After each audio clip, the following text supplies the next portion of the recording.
तो आज का कंसेप्ट है auto ionization of water. Auto ionization मतलब सेल्फ आयोनाइजेशन। अब हम क्या करेंगे, वाटर को दूसरे सेम वाटर मॉलिक्यूल के साथ रिएक्ट करेंगे, उसको आयोनाइज होने देंगे। तो यहाँ पे क्या होगा, एक वाटर मॉलिक्यूल एसिड की तरह बिहेव करेगा, दूसरा बेस की तरह। ठीक है, एसिड की तरह बिहेव करेगा तो वो क्या करेगा, H प्लस डोनेट कर देगा, बेस की तरह H प्लस एक्सेप्ट कर लेगा। हमने इसने डोनेट कर दिया, यहाँ पे बच गया OH माइनस, इसने एक्सेप्ट किया तो यहाँ पे बन गया H3O प्लस। ठीक है, इक्विलिब्रियम कांस्टेंट का हमने फॉर्मूला देखा था, K इक्विलिब्रियम। ये क्या होता है, concentration of product upon concentration of reactant. अब इस रिएक्शन में ये जो है, यहाँ पे ये प्रोडक्ट का साइड है। ठीक है, तो K इक्विवेलेंट किसके बराबर होगा, concentration of H3O plus multiply by concentration of OH minus. और रिएक्टेंट के साइड पे क्या है, रिएक्टेंट के साइड पे हमारा H2O, दो बार H2O है, मतलब H2O क्या कर देंगे हम, H2O स्क्वायर। अब ये H2O स्क्वायर को K इक्विवेलेंट से मल्टीप्लाई कर देंगे, क्रॉस मल्टीप्लाई, तो क्या बन जाएगा, K equivalent multiply by H2O bracket square, concentration of H2O bracket square is equal to concentration of H3O plus multiply by concentration of OH minus. ठीक है, अब ये कांस्टेंट है और H2O, ये जो कॉन्सेंट्रेशन ऑफ H2O का स्क्वायर है, इसको भी एक कांस्टेंट माना जाता है, K डबल डैश। ठीक है, तो K equivalent multiply bye K double dash, ये बन जाएगा हमारा KW। और इसी को बोला जाता है आयोनिक प्रोडक्ट ऑफ वाटर। तो KW किसके बराबर हो जाएगा, H3O plus into OH minus. ठीक है, ये हमारा इक्वेशन बनेगा for ionic product of water. ठीक है, अब कॉन्सेंट्रेशन, अगर कॉन्सेंट्रेशन की बात करें तो H प्लस का कॉन्सेंट्रेशन किसके बराबर होता है, 1 × 10⁻⁷। और OH माइनस का कॉन्सेंट्रेशन किसके बराबर होता है, सेम 1 × 10⁻⁷। अब अगर इनका प्रोडक्ट लिया जाए, यहाँ पे ये देखिए, यहाँ पे इन दोनों का प्रोडक्ट है, तो KW किसके बराबर आएगा, KW आएगा 1 × 10⁻⁷ इंटू 1 × 10⁻⁷। तो ये बन जाएगा 1 × 10⁻⁴। तो आयोनिक प्रोडक्ट ऑफ वाटर किसके बराबर आ जाएगा, 1 × 10⁻⁴ के बराबर। ठीक है, ये बहुत सारे न्यूमेरिकल्स में हमें काम आएगा। H प्लस और OH माइनस, इनके कॉन्सेंट्रेशन का प्रोडक्ट। तो H प्लस की जगह पे हम और क्या ले सकते हैं, H प्लस की जगह पे हम H3O प्लस भी ले सकते हैं। ठीक है, H प्लस और H3O प्लस सेम ही होता है। अब देखिए, आयोनिक प्रोडक्ट ऑफ वाटर ये इसके बराबर आया है। अब हमारे पास एक फॉर्मूला है पीएच। पीएच क्या होता है, pH is equal to minus log to the base 10 of H plus ion concentration. और पीओएच क्या होता है, पीओएच होता है minus log to the base 10 concentration of OH minus ion. ठीक है, अब ये जो फॉर्मूला हमें मिला है आयोनिक प्रोडक्ट ऑफ वाटर का, इसमें हम क्या करेंगे, taking logarithm on both side, दोनों साइड हम लॉगरिथम से मल्टीप्लाई कर देंगे। तो ये क्या बन जाएगा, log of A into B है, तो log of A into B क्या हो जाता है, log of A plus log of B is equal to, इसको हमने अगर लॉग अप्लाई किया तो लॉग ऑफ 10⁻⁴, ये क्या बन जाएगा, ये -14 आगे आ जाएगा और ये बन जाएगा log 10। log 10 तो 1 होता है, तो यहाँ पे सिर्फ क्या बचेगा, -14। ठीक है, अब इस पूरे इक्वेशन को हम -1 से मल्टीप्लाई करेंगे तो क्या बन जाएगा, minus log to the base 10 H3O plus concentration plus minus log to the base 10 OH minus concentration is equal to, ये हो जाएगा 14 प्लस 14। ठीक है, तो minus log to the base 10 H3O plus concentration किसके बराबर है, पीएच के बराबर, plus minus log to the base 10 OH minus किसके बराबर है, पीओएच के बराबर, इज इक्वल टू क्या आया, 14। तो पीएच प्लस पीओएच किसके बराबर आया हमारा, 14 के बराबर। ये भी एक इंपॉर्टेंट फॉर्मूला हमें मिला है, pH plus pOH is equal to 14। अभी हम कुछ फॉर्मूलाज देखेंगे, ये हमने स्टडी किया। पीएच का formula minus log to the base 10 H plus ion concentration, pOH का formula minus log to the base 10 OH minus ion concentration, ये आयोनिक प्रोडक्ट ऑफ वाटर का formula H plus into O H minus या फिर H3O plus into O H minus किसके बराबर है, 1 into 10⁻⁻14। और ये लास्ट वाला हमने अभी पढ़ा, P H plus P O H किसके बराबर आता है, 14 के बराबर। ये सारे फॉर्मूलाज हमें न्यूमेरिकल सॉल्व करने में काम आएंगे। अब देखिए टाइप ऑफ सॉल्यूशन, तीन टाइप के सॉल्यूशन हमें पढ़ने हैं। एक होता है एसिडिक सॉल्यूशन, एक होता है न्यूट्रल सॉल्यूशन और एक होता है बेसिक सॉल्यूशन। अगर पीएच स्केल की बात करें, पीएच स्केल होता है 0 से लेके 14 की रेंज में, ठीक है, और बीच में आ गया 7। 7 पे जो सॉल्यूशन होता है वो होता है न्यूट्रल सॉल्यूशन, ठीक है। 0 से 7 तक होता है एसिडिक और 7 से 14 की रेंज में होता है बेसिक सॉल्यूशन, ठीक है। तो एसिडिक सॉल्यूशन के केस में हम क्या लिख सकते हैं, pH is less than 7। Neutral solution के केस में हम लिख सकते हैं pH इज इक्वल टू 7।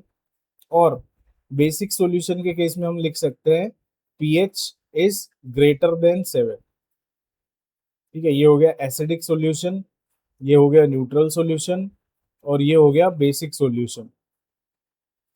और हम इसको एसिडिक सॉल्यूशन को और क्या लिख सकते हैं, जब H प्लस का concentration will be greater than 10⁻⁻7 तब उसको बोलेंगे एसिडिक सॉल्यूशन।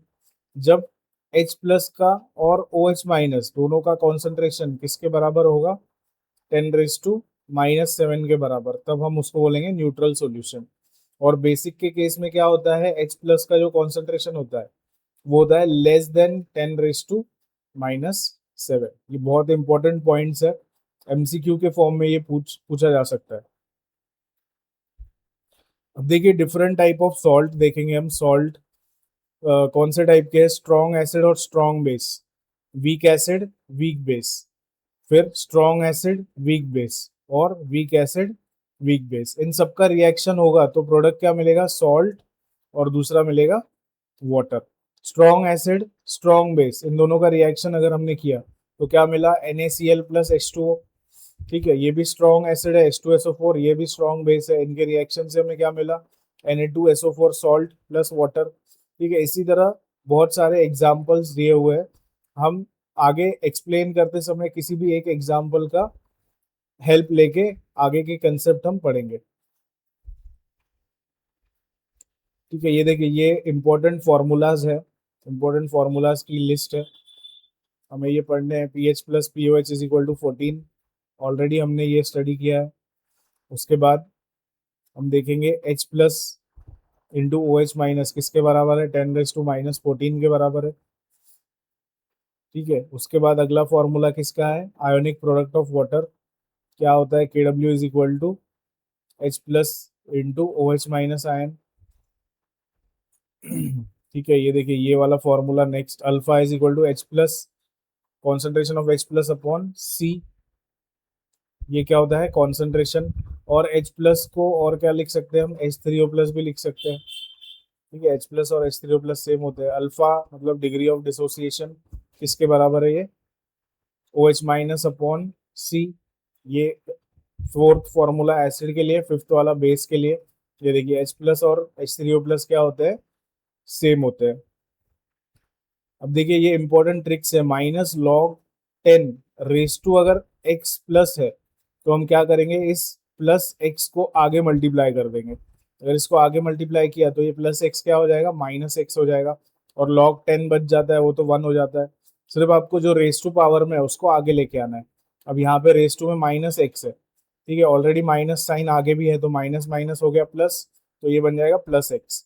log 10 को हमें भूल जाना है क्योंकि वो 1 हो जाता है। अब ये देखिए यहाँ पे रेस टू क्या है, +x, तो ये +x आगे भी प्लस है तो क्या आएगा प्रोडक्ट, +x। अब यहाँ पे रेस टू -x है, अब ये माइनस और ये प्लस बन जाएगा, प्लस माइनस बिकम -x। ये फॉर्मूलाज या ट्रिक्स हमें न्यूमेरिकल्स में काम आएंगे।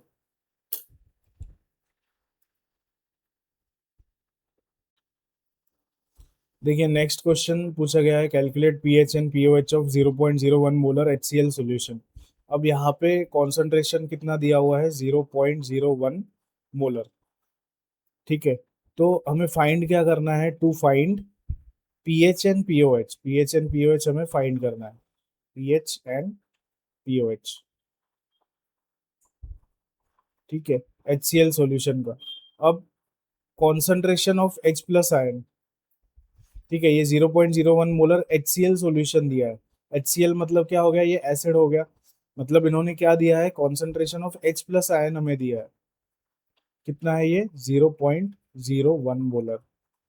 अब पीएच क्या होता है, पीएच का फॉर्मूला होता है minus log to the base 10 H plus ion concentration. ठीक है, तो पीएच क्या हो जाएगा, pH is equal to minus log to the base 10 of 0.01।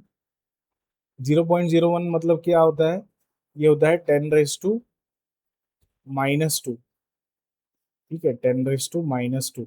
अभी हमने इसमें फॉर्मूलाज में देखा था minus log to the base 10 of 10, ये लॉग 10 तो 1 हो जाएगा, मतलब -2 जो रेस टू में है उसको हम आगे लेके आएंगे, तो ये माइनस माइनस हो जाएगा, प्लस प्लस 2 आ जाएगा इसका आंसर। तो पीएच कितना आया हमारा, 2। पीएच और पीओएच हमें फाइंड करना था, पीएच आया है 2, तो पीओएच कितना आएगा, तो पीएच प्लस पीओएच, ये फॉर्मूला हमें पता है कितना होता है, पीएच प्लस पीओएच होता है इज इक्वल टू 14। तो पीएच अगर 2 है तो पीओएच कितना होगा, पीओएच होगा हमारा 12। ठीक है, 14 - 2 हो जाएगा 12। बहुत ही। तो प्रॉब्लम नंबर 3.6, यहाँ दिया है पीएच ऑफ सॉल्यूशन। पहले हम गिवन चीजें लिख लेते हैं, पीएच कितना दिया हुआ है, पीएच दिया हुआ है हमारा 3.12। Calculate the concentration of H3O plus ion, H3O plus ion का कॉन्सेंट्रेशन हमें फाइंड करना है। ठीक है, तो पीएच का फॉर्मूला क्या होता है, pH is equal to minus log to the base 10 H3O plus ion concentration. ठीक है, अब पीएच का वैल्यू दिया है 3.12 इज इक्वल टू, ये हो जाएगा माइनस लॉग, इसको इस तरह से भी लिख सकते हैं, log of H3O plus ion concentration, ये भी सही तरीका है। तो ऐसे क्वेश्चन हम जब भी सॉल्व करेंगे हमको एक चीज करनी है यहाँ पे, log of H3O plus ion किसके बराबर हो जाएगा, माइनस साइन को अगर उधर भेज दिया, -3.12।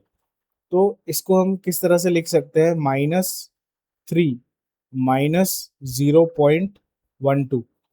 ठीक है, ये सेम ही चीज हो जाएगी, -3 और -0.12 क्या होता है,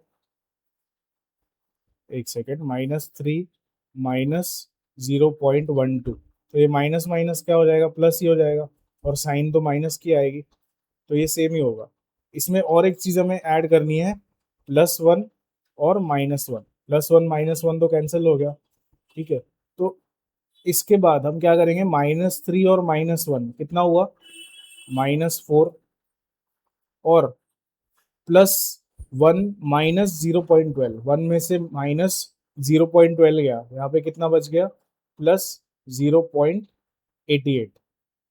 ठीक है, ये छोटी सी चीज हमें करनी है इसके कैलकुलेशन के लिए। तो ये बन जाएगा log of H3O plus is equal to क्या आ जाएगा हमारा, इज इक्वल टू आ जाएगा, ये -4 को 4 बार ले लेंगे, पॉइंट 0.88 है ना, इसको ऐड करने के बाद ये 4.88 ही हो जाएगा। अब इसका हमको एंटी लॉग देखना है। ठीक है, मतलब इस टाइप के क्वेश्चन जब भी आए तो एक छोटा सा स्टेप हमें ऐड करना है। ये मैं फिर से रिपीट करूंगा, हमने क्या किया, एंटी लॉग ऑफ हमें फाइंड करना है 4 -4.88। ठीक है, अगर इसका एंटी लॉग हम फाइंड करते हैं तो हमारा आंसर आएगा नियर बाय 7.58 इंटू 10⁻⁻4 मोलर, ये हमारा फाइनल आंसर है। ठीक है, अभी हमने एक छोटा सा स्टेप ऐड किया है इसमें, इस स्टेप को मैं हाईलाइट कर देता हूँ इधर। ठीक है, क्या किया मैंने, हमको वैल्यू दिया था 3.12, तो मैंने 3.12 को डिवाइड कर दिया 3 और 0.12 में। ठीक है, इन दोनों का एडिशन तो सेम ही आएगा, माइनस माइनस प्लस हो जाएगा, और हमने ऐड किया +1 और -1, तो -3 और -1 ये हो जाएगा -4, और 1 में से 0.12 गया तो ये बचता है 0.88। इन दोनों को ऐड कर देना है, सिर्फ इसका एंटीलॉग फाइंड करना है, सिर्फ एक ये एडिशनल स्टेप हमने किया है। ठीक है, नेक्स्ट क्वेश्चन 3.7। अब इसमें क्या गिवन है, इसमें गिवन है weak monobasic acid is 0.04% dissociated. अब यहाँ पे परसेंटेज अल्फा दिया हुआ है हमको। ठीक है, परसेंटेज अल्फा दिया है 0.04%। हमें क्या फाइंड करना होता है, अल्फा। तो अल्फा हमें कैसे मिलेगा, अल्फा अगर फाइंड करना है तो 0.04 डिवाइडेड बाय 100 कर देंगे, क्योंकि ये परसेंटेज है। ठीक है, तो ये कितना आ जाएगा, 4 × 10⁻⁻⁴। ये दो डेसिमल मैंने यहाँ शिफ्ट किए, तो ये हो जाएगा -2, और ये नीचे +2 है, वो ऊपर आके हो जाएगा -2, तो -2 और -2 हो जाएंगे -4। ठीक है, ये अल्फा की वैल्यू हमें मिल गई। अब अल्फा का फॉर्मूला क्या होता है, alpha is equal to H plus ion का कॉन्सेंट्रेशन डिवाइडेड बाय सी मतलब कॉन्सेंट्रेशन। तो इसको अगर रीअरेंज किया तो H प्लस का कॉन्सेंट्रेशन इसके बराबर हो जाएगा अल्फा इंटू सी, है ना, सिर्फ सी को इधर मल्टीप्लाई कर देंगे।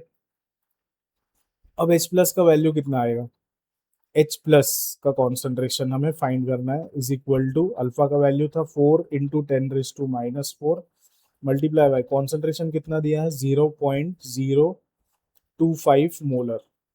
ठीक है, इसमें भी हम ये डेसिमल 1 2 3 टाइम शिफ्ट करेंगे, तो ये बन जाएगा 25 × 10⁻³ और 25 × 4 हो जाता है 100। ठीक है, 100 इंटू -4 और -3 हो जाएगा 10⁻⁻7। तो ये फाइनल आंसर कितना आएगा, 10⁻⁻5। H प्लस का वैल्यू कितना आ गया हमारा, H प्लस का वैल्यू आ गया हमारा 10⁻⁻5। ठीक है, तो pH अगर हमें फाइंड करना है, what is the pH of solution, pH क्या होता है, pH is equal to -log⁻10 of H plus ion concentration.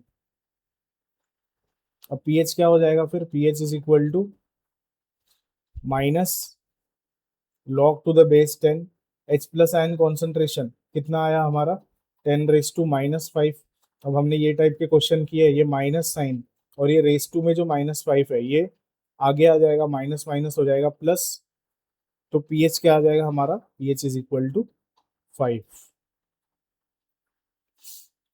ठीक है,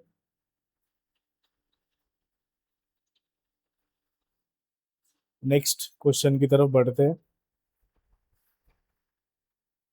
यहाँ पे क्या दिया है, pH दिया है mono acidic weak base, pH की वैल्यू दी है 11.2। परसेंटेज डिसोसिएशन हमें फाइंड करना है, परसेंटेज डिसोसिएशन मतलब परसेंटेज अल्फा हमें फाइंड करना है, और कॉन्सेंट्रेशन दिया हुआ है 0.02 मोलर। ठीक है, पीएच का वैल्यू दिया है, तो पहले हम पीओएच निकाल लेते हैं। पीएच प्लस पीओएच कितना होता है, ये होता है 14 के बराबर।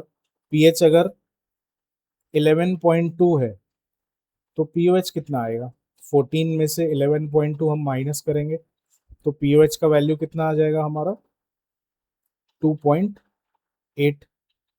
ये आ जाएगा हमारा पीओएच का वैल्यू। अब पीओएच से हम ओ एच माइनस फाइंड कर सकते हैं, कैसे, इसको सेकेंड नंबर दे देंगे। पीओएच इसके बराबर होगा -log⁻10 of O H minus ion concentration.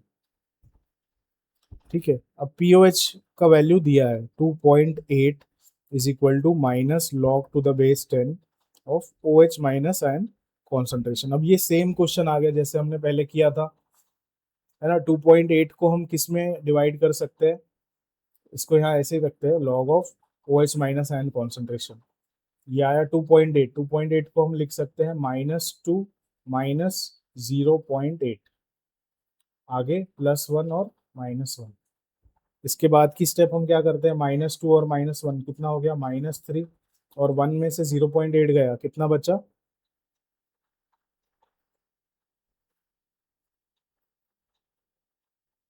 ये हो जाएगा 0.2। ठीक है, तो हम एंटी लॉग किसका फाइंड करते हैं, OH minus is equal to anti log किसका फाइंड करेंगे हम, एंटी लॉग फाइंड करेंगे सॉरी 3 बार 0.2 का। ठीक है, इसका एंटी लॉग फाइंड करेंगे तो OH माइनस आयन की कॉन्सेंट्रेशन की वैल्यू हमें मिल जाएगी। इसका आंसर अराउंड आएगा 158 इंटू 10⁻³ मोलर। ठीक है, सॉरी 1.58।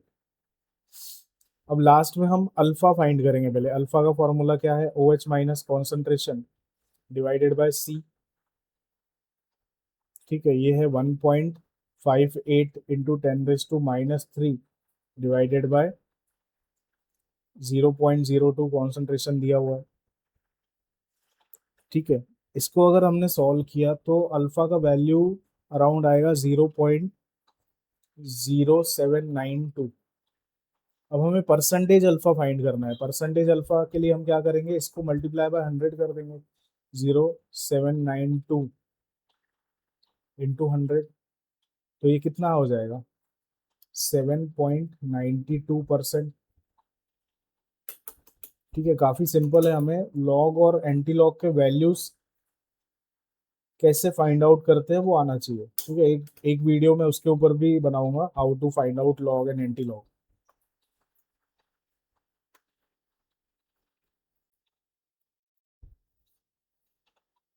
ये नेक्स्ट है हाइड्रोलिसिस कंसेप्ट।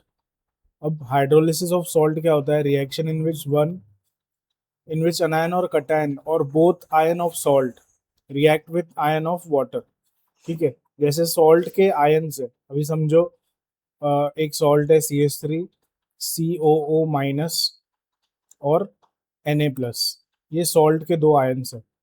ये दोनों आयन्स का रिएक्शन हम वाटर के आयन्स के साथ करेंगे। वाटर के कौन से आयन्स होते हैं, एक होता है H+ और एक होता है OH-। ठीक है, रिएक्शन इन विच अनायन और कटायन और both the ion of salt react with the ions of water is called hydrolysis of salt. अब देखो, हाइड्रोलिसिस ऑफ सॉल्ट में हम पहले देखेंगे hydrolysis of salt of strong acid strong base, पहला वाला HCl और NaOH। इन दोनों का रिएक्शन करने के बाद हमें क्या मिलता है, एक सॉल्ट मिलता है NaCl और वाटर मिलता है। फिर हम इसकी फर्दर रिएक्शन देखेंगे हाइड्रोलिसिस के अंदर। उसी तरह सेम स्ट्रॉन्ग एसिड और वीक बेस। अब हमने यहाँ पे स्ट्रॉन्ग एसिड लिया है H2SO4, वीक बेस लिया है CuOH ट्वाइस। इन दोनों का जब हम रिएक्शन करेंगे तो एक सॉल्ट आएगा CuSO4, ठीक है, प्लस वाटर। अब इसका फर्दर रिएक्शन देखना है। उसके बाद वीक एसिड और स्ट्रॉन्ग बेस, वीक एसिड में हमने लिया CH3COOH, स्ट्रॉन्ग बेस में हमने लिया NaOH। तो इन दोनों का रिएक्शन करने के बाद जो सॉल्ट बनता है CH3CONa और वाटर। ठीक है, फर्दर रिएक्शन। उसके बाद वीक एसिड और वीक बेस, इनका जब रिएक्शन होता है तो इसमें 3 कंडीशन हमें दिखते हैं। इसमें फर्स्ट कंडीशन है Ka is greater than Kb। अब Ka क्या होता है, dissociation constant of acid is greater than dissociation constant of base. दूसरी कंडीशन है dissociation constant of base is greater than dissociation constant of acid. और तीसरी condition में क्या होता है, दोनों इक्वल होते हैं। अब हम एक एक कंडीशन स्टेप वाइज स्टडी करेंगे। सबसे पहले हम देखेंगे hydrolysis of salt of strong acid and strong base. ठीक है, स्ट्रॉन्ग एसिड और स्ट्रॉन्ग बेस देख रहे हैं हम। तो ये पढ़ने से पहले हमें कुछ स्टेप्स फॉलो करने हैं। देखो यहाँ पे कुछ स्टेप्स दिए हुए हैं। पहली स्टेप, एसिड और बेस का हम रिएक्शन करेंगे तो हमें क्या मिलेगा, सॉल्ट और वाटर। दूसरी स्टेप में हम क्या करेंगे, जो स्टेप फर्स्ट स्टेप में हमें सॉल्ट मिला है उसका हम आयोनाइजेशन करेंगे, पॉजिटिव और नेगेटिव आयन में कटायन और अनायन फॉर्म होंगे। ठीक है, तीसरी स्टेप में क्या करना है, जो कटायन बना है उसका रिएक्शन करेंगे वाटर के साथ। तो हमें जब कटायन का रिएक्शन हम वाटर के साथ करते हैं तो हमें बेस मिलता है प्लस H+। और जब हम अनायन का रिएक्शन वाटर के साथ करते हैं तो हमें एसिड मिलता है और उसके साथ OH-। ठीक है, ये 4 स्टेप्स में हमको ये पूरे हाइड्रोलिसिस स्टडी करना है। ठीक है, पहला वाला हम देखेंगे strong acid and strong base. अब HCl स्ट्रॉन्ग एसिड है, NaOH है स्ट्रॉन्ग बेस। इन दोनों का रिएक्शन अगर हमने किया तो हमें मिलेगा एक सॉल्ट और वाटर। फिर सेकेंड स्टेप क्या है, सॉल्ट जो हमको मिलता है उसको हम आयोनाइज करेंगे कटायन में और अनायन में। तीसरी स्टेप और चौथी स्टेप में क्या करते हैं हम, कटायन और अनायन का रिएक्शन, दोनों का रिएक्शन किसके साथ करते हैं हम, वाटर के साथ। जब हम कटायन का रिएक्शन वाटर के साथ करते हैं तो हमें क्या मिलता है, बेस मिलता है OH minus along with that H plus या फिर H3O प्लस। जब हम अनायन का रिएक्शन वाटर के साथ करते हैं तब हमें क्या मिलता है, एसिड मिलता है H प्लस और उसके साथ साथ क्या मिलता है, OH माइनस।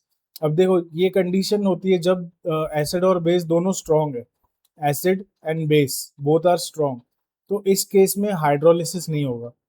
ठीक है, दोनों भी अगर स्ट्रॉन्ग है तो उसका आयोनाइजेशन बहुत डिफिकल्ट होगा, इसीलिए उसका हाइड्रोलिसिस भी क्या होगा, डिफिकल्ट होगा। So they does not show hydrolysis. और सॉल्यूशन का नेचर क्या होगा इस केस में, अगर वो हाइड्रोलिसिस ही नहीं कर रहे तो ना वो एसिडिक सॉल्यूशन बनाएंगे ना बेसिक, तो सॉल्यूशन बनेगा न्यूट्रल सॉल्यूशन। ठीक है, ये 4 स्टेप में तो हमने यहाँ तक किया। 5वें स्टेप में हमें ये शो करना है, does it show hydrolysis, does it show hydrolysis. ये हो गया हमारा 5th स्टेप। और 6th स्टेप क्या होगा, नेचर ऑफ सॉल्यूशन। हमें ये बताना है सॉल्यूशन का नेचर क्या है, एसिडिक है, बेसिक है या फिर न्यूट्रल है। ठीक है, अब ये किस केस था, कौन सा केस था ये, स्ट्रॉन्ग एसिड और स्ट्रॉन्ग बेस। अगला देखेंगे हम hydrolysis of salt of strong acid and weak base. ठीक है, अभी वही स्टेप्स हम फॉलो करेंगे, पहले एसिड और बेस का रिएक्शन करेंगे, हमें क्या मिलता है, सॉल्ट एंड वाटर। तो सॉल्ट और वाटर जो हमें मिलता है उसमें से सॉल्ट हम लेते हैं और उसका आयोनाइजेशन करेंगे Cu+2 और SO4 2-, फिर Cu2+ और SO4 2- दोनों को हम वाटर के साथ रिएक्ट करवाएंगे। जो कटायन है उससे हमें बेस मिलता है, मतलब OH- आ जाएगा इसमें, और जो अनायन है उससे हमें एसिड मिलता है, मतलब H+ आ जाएगा इसमें। तो OH जब ऐड होता है बेस के साथ हमें क्या मिलता है, H3O+, और एसिड जब बनता है उसके साथ हमें क्या मिलता है, OH-। ठीक है, अभी यहाँ पे Cu+2 आयन है, ये हाइड्रोलिसिस शो करेगा। अब ये क्यों हाइड्रोलिसिस शो कर रहा है, क्योंकि देखो इसमें एसिड क्या है, स्ट्रॉन्ग है, इसमें एक स्ट्रॉन्ग एसिड है और दूसरा क्या है, वीक बेस। ठीक है, अगर एसिड स्ट्रॉन्ग है तो उसका आयोनाइजेशन तो नहीं होगा, आयोनाइजेशन सिर्फ किसका होगा, वीक बेस का होगा। ठीक है, ये बेस है, वीक बेस, वीक बेस। अब बेस में से कौन सा पार्ट आया है, ये देखो बेस में से कौन सा पार्ट आया है हमारे पास, Cu। ठीक है, और Cu किसके साथ रिएक्ट कर रहा है, वाटर के साथ, मतलब Cu2+ क्या शो करेगा, हाइड्रोलिसिस। ठीक है, समझ में आया, वीक बेस है तो बेस में से कौन सा पार्ट सॉल्ट में बना है, कॉपर। ये SO4 कहाँ से आया, ये तो एसिड से आया है, तो बेस से जो पार्ट आता है सॉल्ट में वही क्या करता है, हाइड्रोलिसिस शो करता है। क्योंकि बेस क्या होना चाहिए, वीक होना चाहिए। अगर बेस स्ट्रांग होता तो Cu+ नहीं आता। ठीक है, अगर एसिड वीक होता तो क्या आता answer, SO4 2- will show hydrolysis. और यहाँ पे जो भी चीज स्ट्रांग रहेगी, जैसे एसिड स्ट्रांग है तो सॉल्यूशन का नेचर वही रहेगा, एसिडिक। ठीक है, अगर बेस स्ट्रांग होता तो बेसिक। देखिए तीसरा कंडीशन है, hydrolysis of salt of weak acid and strong base. अब हमने यहाँ पे वीक एसिड ले लिया CH3COH, स्ट्रॉन्ग बेस ले लिया NaOH, सॉल्ट क्या बन गया, CH3COO- और Na+। अब इसमें से कौन हाइड्रोलिसिस शो करेगा बताइए, जो वीक होगा, एसिड वीक है तो यही हाइड्रोलिसिस शो करेगा। अब एसिड में से कौन सा पार्ट सॉल्ट के अंदर आ रहा है, CH3COO-, तो यही क्या करेगा, हाइड्रोलिसिस शो करेगा डायरेक्टली। शॉर्ट ट्रिक है ये। ठीक है, फिर भी हमने क्या किया, सॉल्ट को कटायन और अनायन में सेपरेट किया, फिर कटायन और अनायन का अलग से रिएक्शन करवाया, और हमें क्या पता चला, Na+ तो शो नहीं करेगा हाइड्रोलिसिस, क्या कौन शो करेगा, CH3COO- हाइड्रोलिसिस शो करेगा। और सॉल्यूशन का नेचर क्या आएगा, अभी स्ट्रॉन्ग बेस है तो नेचर क्या आएगा, बेसिक। पिछले केस में एसिड स्ट्रॉन्ग था तो एसिडिक था, इस केस में बेस स्ट्रॉन्ग है तो बेसिक। ठीक है, ये देखो ये शॉर्ट समरी है, एसिड और बेस को हमने जब कंबाइन किया तो उसका हाइड्रोलिसिस पॉसिबल है कि नहीं, हमें ये बताना है। पहला केस क्या है, स्ट्रॉन्ग एसिड और स्ट्रॉन्ग बेस, तो यहाँ पे हाइड्रोलिसिस नहीं हुआ था।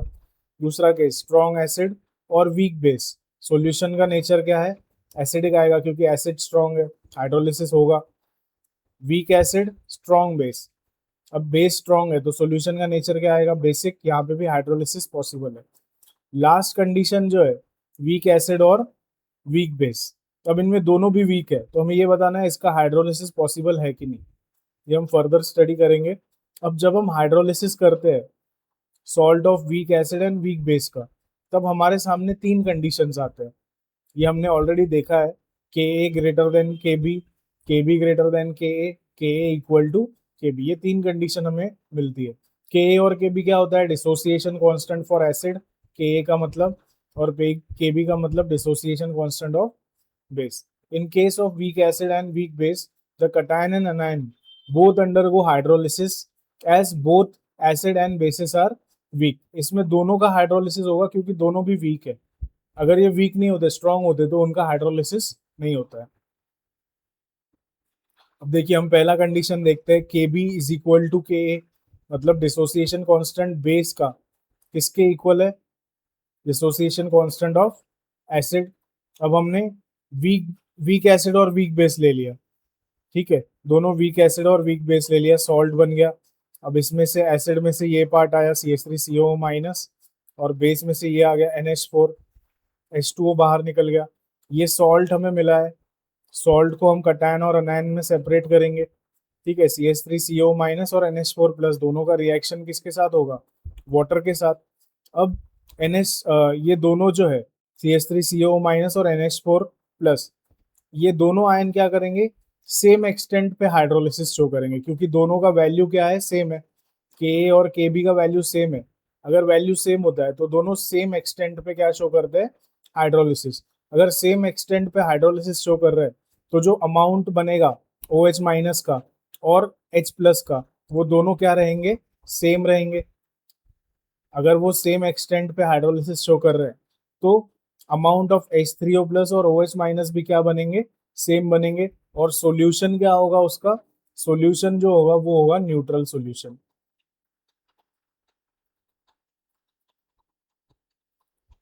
ठीक है। नेक्स्ट केस हम देखते हैं, डिसोसिएशन कांस्टेंट बेस का ज्यादा है किससे, एसिड से। अब फिर से हम वीक एसिड और वीक बेस को रिएक्ट करवाएंगे, उसके बाद उनके सॉल्ट में से जो कटायन और अनायन बने हैं उनका रिएक्शन कराएंगे वाटर के साथ। तो इस केस में क्या होगा, अगर डिसोसिएशन कांस्टेंट बेस का ज्यादा स्ट्रॉन्ग है तो क्या होगा, हाइड्रोलिसिस होगा क्या इसका, हाइड्रोलिसिस किसका होगा, मतलब अभी ये बेस, बेस मतलब क्या हो गया तुम्हारा NH4 प्लस, और एसिड कहा, एसिड में से कौन सा आयन आया है हमारे पास, CN माइनस, ठीक है। तो हम ऐसा बोल सकते हैं बेस का हाइड्रोलिसिस अगर स्ट्रॉन्गर है तो CN माइनस, अभी जो वीक होता है उसका ज्यादा हाइड्रोलिसिस होता है, CN माइनस वीक है तो इसका हाइड्रोलिसिस ज्यादा होगा। देखो यहाँ लिखा है CN minus hydrolysis to higher extent than NH4 plus, so more OH minus is form. अभी CN से कौन सा आयन बना है, ये वाला स्टेप देखो, जब CN का रिएक्शन हमने OH के साथ कराया, मतलब अनायन का रिएक्शन जब हम वाटर के साथ कराते हैं तो क्या बनता है, H प्लस बनता है और रिलीज क्या होता है, OH माइनस। तो अगर CN माइनस का हाइड्रोलिसिस ज्यादा हो रहा है तो क्या ज्यादा बनेगा, OH माइनस भी ज्यादा बनेगा, और सॉल्यूशन क्या होगा, बेसिक नेचर का होगा। देखो बहुत ही इजी है, इसको एक बार समझना पड़ेगा। फिर से मैं अभी लास्ट वाला कंडीशन बताता हूँ।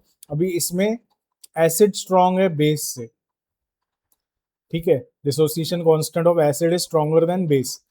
अब हमें ये देखना है कि जो सॉल्ट बन रहा है, सॉल्ट कौन सा बन रहा है, NH4F। अब इसमें एसिड का पार्ट कौन सा है, F माइनस, बेस का पार्ट कौन सा है, NH4, ठीक है। अब NH4 जो है वो वीक है, तो जो वीक होता है उसी का हाइड्रोलिसिस होगा। अब देखो यहाँ पे NH4 का हाइड्रोलिसिस हो रहा है इस स्टेप में, और इस स्टेप में क्या बन रहा है, H3O प्लस, तो जिसका हाइड्रोलिसिस ज्यादा होगा वो H प्लस ज्यादा बना रहा है, NH4 प्लस क्या ज्यादा बनाएगा, H प्लस ज्यादा बनाएगा, तो सॉल्यूशन का नेचर क्या होगा, एसिडिक, ठीक है, अगला टॉपिक क्या है, बफर। बफर क्या होता है, एक ऐसे सॉल्यूशन होते हैं जो पीएच चेंज नहीं करेंगे, अगर उसमें हम स्ट्रॉन्ग एसिड या स्ट्रॉन्ग बेस भी डालते हैं तो भी उनका पीएच चेंज नहीं होगा। The solution which do not change its pH when small amount of strong acid और strong base is added to it is called as buffer solution. अब बफर सॉल्यूशन के टाइप क्या क्या है, दो टाइप के बफर सॉल्यूशन होते हैं, एसिडिक बफर सॉल्यूशन और basic buffer solution. Acidic buffer solution में क्या होता है, एक तो वीक एसिड होगा और salt of weak acid and strong base होगा। ठीक है, एसिडिक में क्या होता है, एसिडिक बफर, इसमें क्या होगा, वीक एसिड होगा प्लस सॉल्ट ऑफ, किसका सॉल्ट होगा, वीक एसिड और स्ट्रॉन्ग बेस का। ठीक है, तो अभी ये देखो, वीक एसिड मतलब हमने ले लिया CH3COOH, weak acid plus strong base अगर हमने किया मतलब वीक एसिड ले लिया CH3COOH और स्ट्रॉन्ग बेस ले लिया NaOH, तो उसमें से क्या बन के आएगा, CH3CO माइनस Na प्लस, ये सॉल्ट बन के आएगा। इसको हम बोलेंगे एसिडिक बफर सॉल्यूशन। ये फॉर्मूला हमें याद रखना है, pH is equal to pKa plus log of 10 log to the base 10 of salt upon acid, concentration of salt divided by concentration of acid, acidic buffer के केस में। ठीक है, अब बेसिक बफर क्या होता है, बेसिक बफर, बेसिक बफर में क्या होगा, इसमें भी, उसमें वीक एसिड था, इसमें क्या होगा, वीक बेस होगा, उसके साथ सॉल्ट किसका होगा, weak base plus strong acid का सॉल्ट होगा। ठीक है, वीक बेस तो हमने ले लिया, समझो NH4OH, और इसका सॉल्ट अगर हमने लिया, सॉल्ट क्या लेंगे हम, NH4OH प्लस स्ट्रॉन्ग एसिड ले लिया HCl, तो इन दोनों में से क्या निकल के आएगा, NH4Cl, मतलब NH4OH और सॉल्ट आ गया NH4Cl। इसका फॉर्मूला भी देख लेते हैं, POH क्या हो जाएगा, PKB plus log to the base 10 concentration of salt upon concentration of base.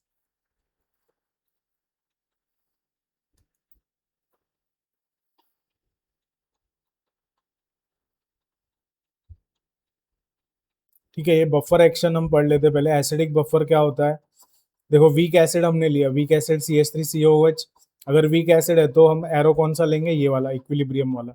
ये किसके साथ इक्विलिब्रियम में होता है, उसके आयन के साथ। ठीक है, अभी मैंने अगर इसके आयन को लिया, आयन में मैंने डाल दिया एसिड H प्लस, तो क्या बनेगा, CH3COH, जो कि ऑलरेडी सॉल्यूशन में प्रेजेंट है। ठीक है, अगर मैंने CH3COOH लिया और उसमें OH माइनस आयन डाला, पहले मैंने H प्लस डाला था, बाद में OH माइनस डाला, मतलब मैं वाटर ही ऐड कर रहा हूँ, तो क्या बनेगा, CH3CO माइनस, जो कि ऑलरेडी सॉल्यूशन में प्रेजेंट है। मतलब इनमें कोई भी चेंज नहीं आ रहा है, जब इसमें वाटर डालो, H प्लस डालो या OH माइनस डालो, इसका सॉल्यूशन चेंज नहीं होगा, मतलब पीएच चेंज नहीं होगा।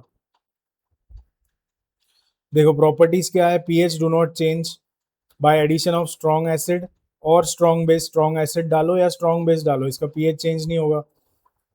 दूसरा पॉइंट है, उसमें वाटर डालो तो भी उसका पीएच चेंज नहीं होगा। तीसरा प्रॉपर्टी क्या है, by keeping it for a long time, बहुत लंबे समय तक उसको रख दिया तो भी उसका पीएच चेंज नहीं होगा। ये किसके प्रॉपर्टीज है, बफर के। ठीक है, एप्लीकेशन बफर कहाँ कहाँ यूज होता है, ये यूज होता है बायोकेमिकल सिस्टम में, एग्रीकल्चर में, इंडस्ट्रीज में, मेडिसिन में और एनालिटिकल केमिस्ट्री में। अब हम कुछ इंपॉर्टेंट फार्मूलाज पढ़ लेते हैं। इंपॉर्टेंट फार्मूलाज में ये देखिए, ये हमने दो फार्मूला तो ऑलरेडी पढ़ चुके हैं हम लोग। पीएच क्या होता है, pK plus log 10 salt upon acid. POH क्या होता है, ये बेसिक सॉल्यूशन के लिए, pKb plus log 10 salt upon base. ठीक है, pK is equal to minus log to the base 10 के। ठीक है, ये पीके का फॉर्मूला कैसे डिराइव हुआ, समझो पीएच है, पीएच का फॉर्मूला क्या होता है, minus log to the base 10 H plus ion concentration. ठीक है, उसी तरह अगर हमने पीके लिया तो minus log to the base 10, अब यहाँ पे H था तो इधर भी H प्लस आया, अब इधर पी के है तो यहाँ पे भी क्या आएगा, के। इस तरह से ये फॉर्मूला डिराइव हुआ है। ठीक है, पी के और पी के बी, ये भी हमने पढ़ लिया है, P H plus P O H is equal to 14, ये पी एच का फॉर्मूला। और ये सिंपल ट्रिक जो हमने ऑलरेडी की है, ये माइनस और ये रेस टू पावर में जो माइनस है, ये माइनस माइनस प्लस हो जाता है, माइनस log 10। ठीक है, एक्स इंटू अगर 10⁻⁻y रहा तो इस तरह से हम उसको अरेंज करेंगे। ठीक है।